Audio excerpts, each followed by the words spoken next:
Hey, hi there, you guys, Gemini. Welcome to my channel. I'd like to thank you for tuning in to the energies and influences that are coming through for your weekend reading for August 16th to the 18th of 2019. Gemini, Sun, Moon, and Ascendants. This is a condensed general reading. Please only take those portions that resonate with you. Okay, Gemini, off camera to save time, I've done a protective blessing. I've meditated over and shuffled these cards just for you. Your first card, it's the general atmosphere. It's the background and the basis of the matter. The Page of Wands, Gemini. This is fire energy. It's a new beginning. You've started something. This can be helpful information. It was the initiation of something. Could have been a declaration or an announcement or a proclamation. This was the beginning of a project or a love affair. It was a new phase in someone's life. This can be a message of importance to your current project or situation. This is someone that's standing at the threshold of a newly inspired direction. And we do feel the page's influence when we're drawn to something that can accelerate our personal growth and enable us to be and express more of who we are. Pages can represent children or an aspect of personality just beginning to develop. They can symbolize an event. It's usually the beginning of something new and underdeveloped. As was with the aces to the tens, the elements reflect the basic energy of the pages, differently through each suit. This could be a child or a young person, or it could symbolize a quick, intuitive, enthusiastic personality. This could be someone that brings news like a desire for growth and knowledge, along with the opportunity to achieve this. This could be also a person who is loyal and spiritual and sensitive, and they will be helpful. Takes a little longer to come in because there's no horse, so it's slower.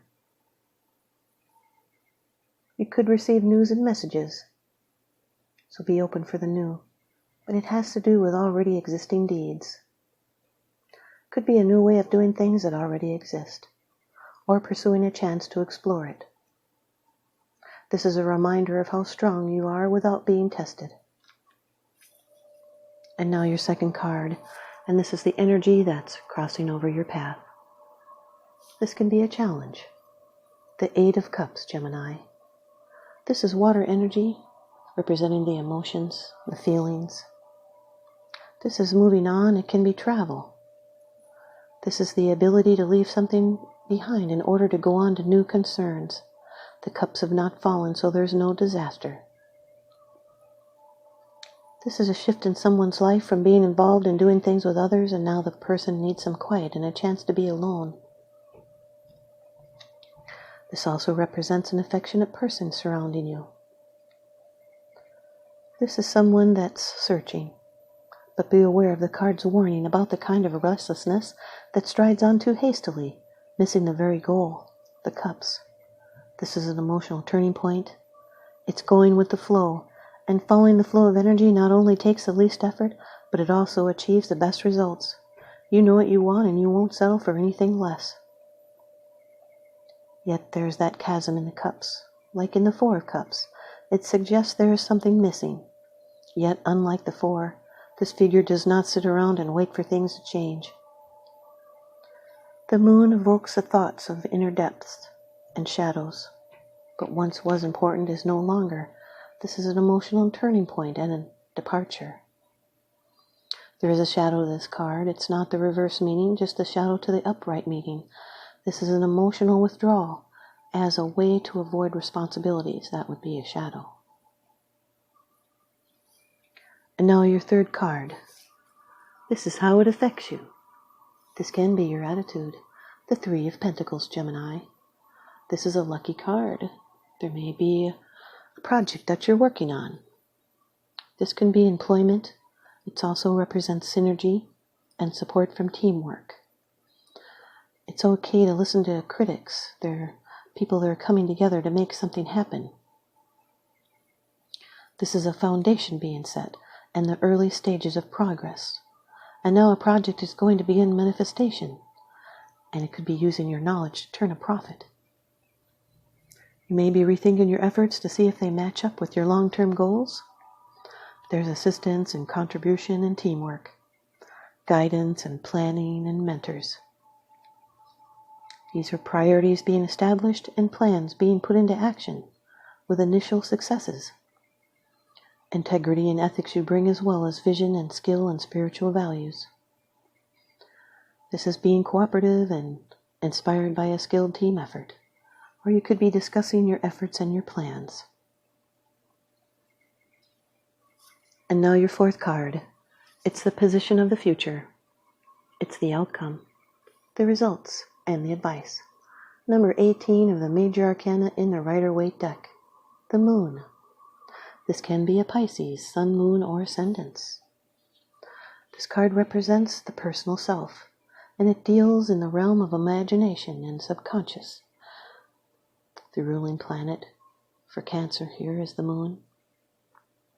This has to do with dreams and intuition.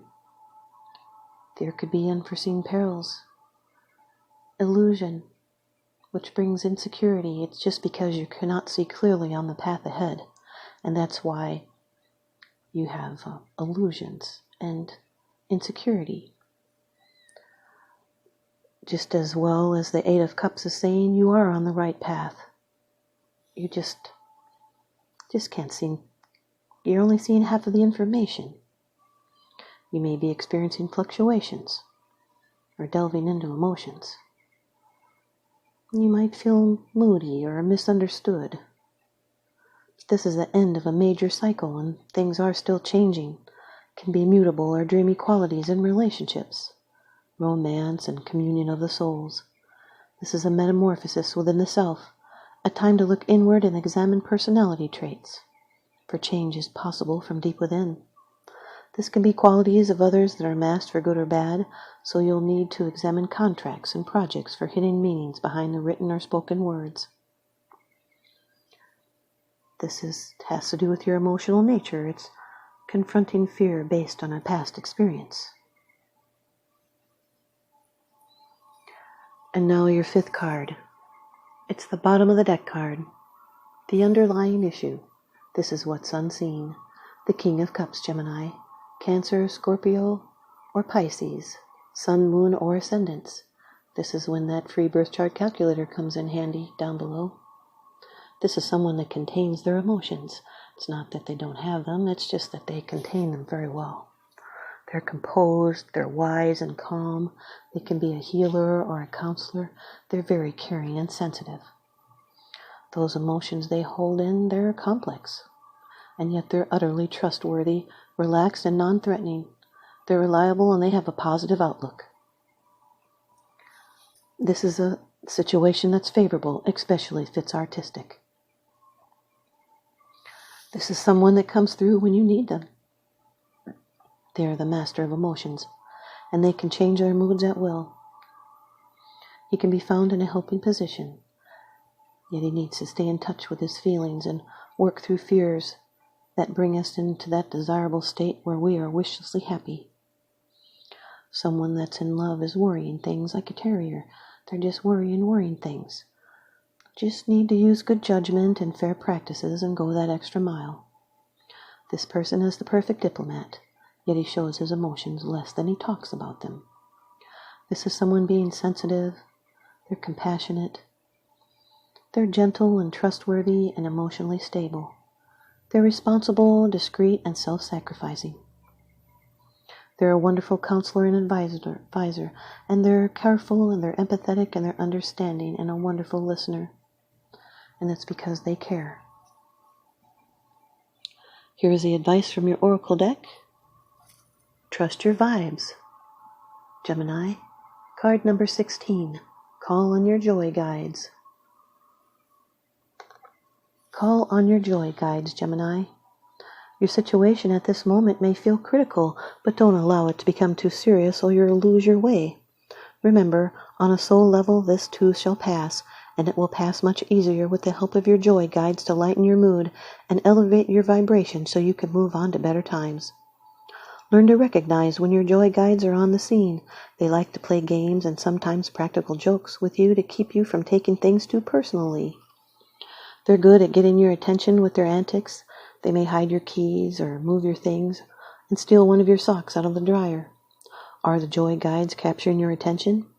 Where or how are they getting you to relax a little and laugh at yourself? Let them. Thanks, you guys, Gemini. I hope you stay tuned in and leave me a comment or a thumbs up, and please subscribe. Now remember, what goes around comes around, so I'm sending you out love and light and blessings.